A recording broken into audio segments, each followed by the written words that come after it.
Quel type de société créer pour te lancer en sous-location professionnelle de la manière la plus optimisée, la plus rentable?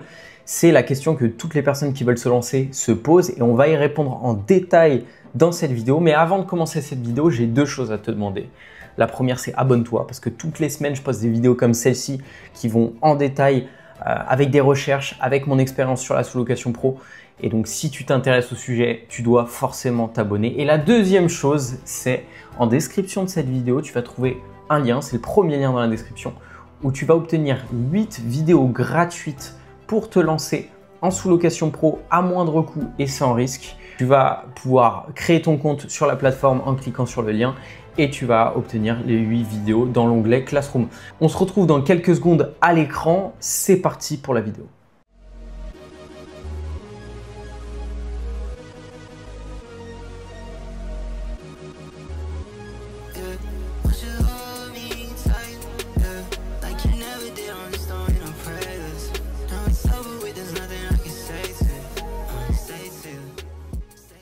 Et maintenant, vous allez pouvoir voir à l'écran ce que je vais vous montrer en détail. Le but, c'est que vous compreniez de manière synthétique parce que le sujet de la fiscalité est assez compliqué.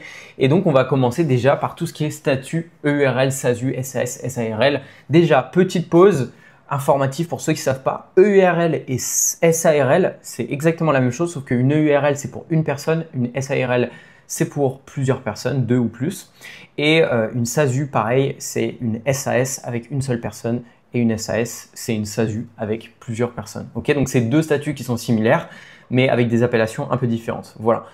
Faut savoir que si tu veux commencer par un de ces statuts-là, c'est des statuts qui sont très optimisés quand tu fais de la sous-location pro, mais quand tu débutes la sous-location pro, c'est pas forcément le plus optimisé. Pourquoi? Parce que ça coûte de l'argent au début, à savoir publication au journal d'annonce légale, 300 € en moyenne.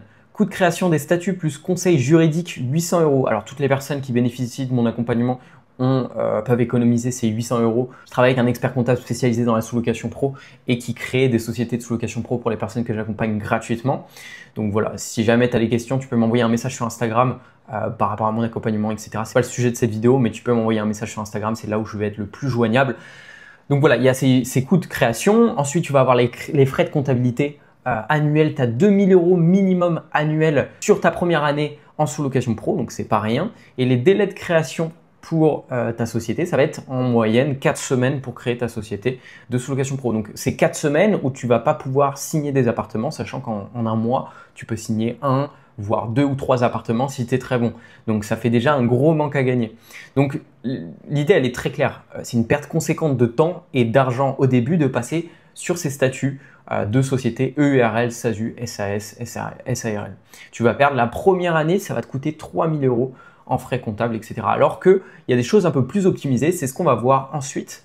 C'est ces deux statuts-là. On va voir qu'il y a des avantages à l'un et à l'autre, mais je vais détailler vraiment combien tu vas payer d'impôts précisément dans les deux cas et aussi comment créer chacun de ces statuts et comment déclarer ses revenus et payer ses impôts parce que parfois aussi c'est pas clair. C'est bien de créer une micro-entreprise, mais si tu ne sais pas comment payer tes impôts, tu vas être rattrapé par le fisc, c'est pas l'idée. Donc là, je vais tout te montrer en détail. Donc déjà, on va commencer par la micro-entreprise. On va faire un zoom un peu plus sur la micro-entreprise. Alors, pour créer une micro-entreprise sur l'activité de sous-location pro, il va falloir aller sur l'INPI, se connecter via France Connect Plus, tu fais une création d'entreprise et quand tu vas choisir ton statut, tes catégories d'activité, tu vas mettre activité de service, location de biens immobiliers et ensuite catégorie 4, loueur de meublés à titre professionnel. Ok, cette appellation-là, elle veut parfois dire que tu crées un statut de LMP pour ceux qui connaissent. Mais ne t'inquiète pas, si tu coches que tu veux bénéficier du statut de micro-entreprise, normalement, ils vont te créer une micro-entreprise spécifiquement pour ton activité de loueur de meublés, donc de sous-location pro. Alors pour être bien sûr qu'ils ne te créent pas une activité de LMP, ok, si tu ne comprends pas ce que je dis, ce n'est pas très important, mais juste dans les ajouts, tu peux écrire un petit peu ton activité, décrire un petit peu ton activité et ça va les aider à l'INPI pour créer ton statut idéal pour toi. Donc dans ce cas-là, il faudra que tu dises sous-location de biens immobiliers. Et là, ils vont comprendre qu'ils ne vont pas te créer un statut de LMP qui est un statut spécifique de travailleur indépendant. Bref, donc en faisant ça, tu vas pouvoir créer ta micro-entreprise pour la sous-location pro. Et si tu as des questions plus précises vraiment où cliquer sur l'INPI, etc., tu peux me contacter via Instagram, via Skool, ou si tu disposes de mon WhatsApp, tu peux m'envoyer un message sur WhatsApp et on va continuer sur le reste. Alors, j'ai précisé micro-entreprise ACRE. Pourquoi? Parce que ça va être très important de bénéficier de l'ACRE. L'ACRE, c'est quoi? C'est juste, tu payes moitié moins d'impôts, si on veut dire, de cotisation, sur ta première année. Donc, au lieu de 21,2, tu vas payer 10,6% sur ton chiffre d'affaires. Donc, 10,6%, c'est plutôt cohérent et par rapport aux impôts sur une SAS où si tu veux te payer, tu vas être à grosso modo 45% de cotisation sociale sur tes bénéfices certes, mais comparé à 10% sur ton chiffre d'affaires, en fonction de nos marges, c'est assez cohérent. Bref, si je t'ai perdu, je vais faire un peu plus simple parce que là, je rentre un petit peu trop dans les détails. Le but, c'est de faire simple. Donc, tu bénéficies de l'ACRE. Comment bénéficier de l'ACRE pour avoir 10,6 au lieu de 21,2% sur son chiffre d'affaires la première année? Il faut faire une demande d'ACRE. Alors ça, c'est très simple. Tu peux regarder sur Internet. Il y a beaucoup de tutos pour ça. C'est juste un papier à remplir et à envoyer à l'URSSAF et ils vont te comptabiliser à l'ACRE. La seule chose à savoir, c'est qu'ils vont le faire dans un délai de 45 jours après la création de ta micro-entreprise. C'est très important parce que si tu ne le fais pas, c'est mort pour toi et tu ne pourras plus jamais bénéficier de l'ACRE. Ensuite, en plus de ces 10,6% d'impôt avec l'ACRE, tu as deux options pour l'impôt sur le revenu. Donc, tu vas payer 10,6% de cotisation sociale d'URSSAF. Et derrière, tu vas devoir payer aussi de l'impôt sur le revenu. Et tu as une première possibilité qui est le versement libératoire. Alors, le versement libératoire d'impôt sur le revenu, c'est 1,7%.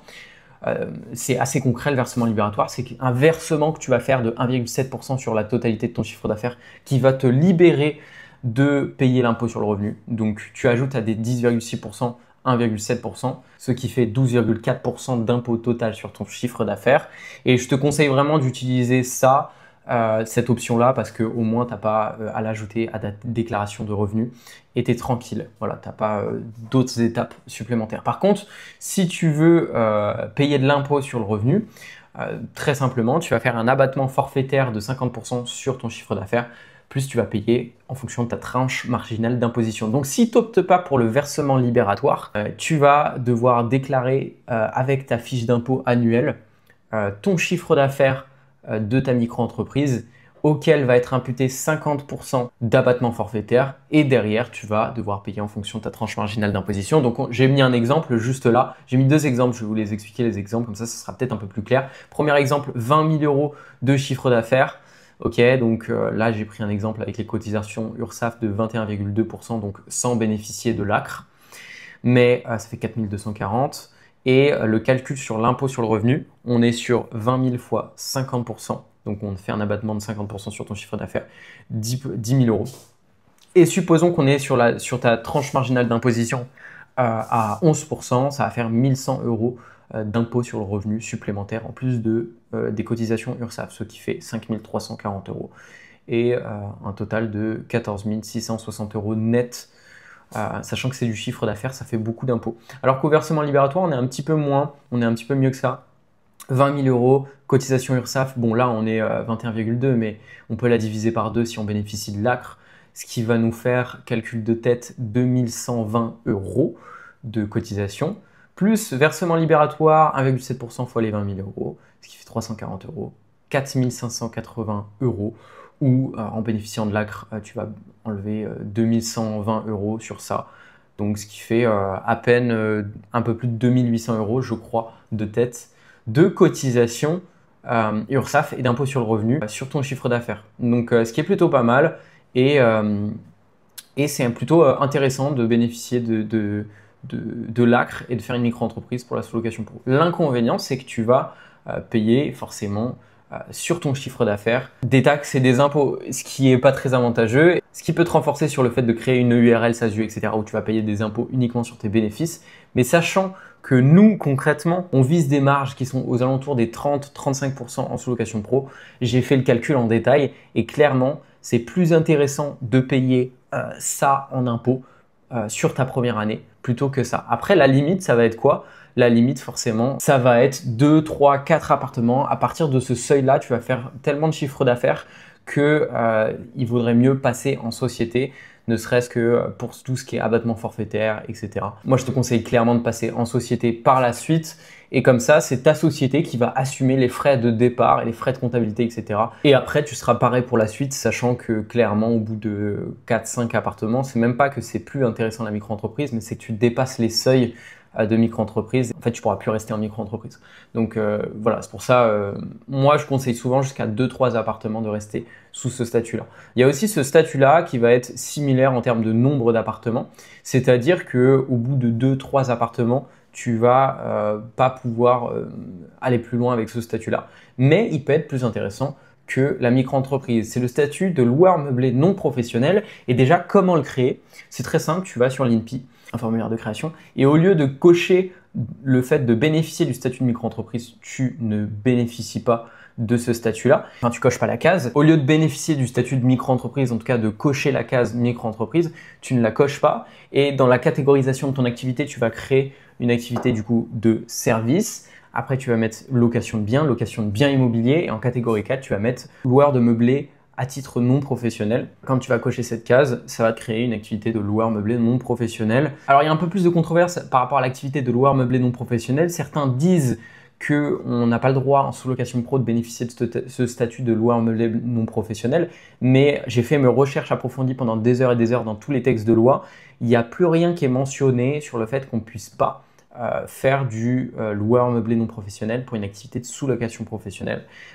Auparavant, dans des anciens textes de loi, c'était sous-entendu le fait qu'on ne pouvait pas, mais ils ont mis à jour les choses et maintenant il n'y a plus du tout de sous-entendu et c'est même plus mentionné.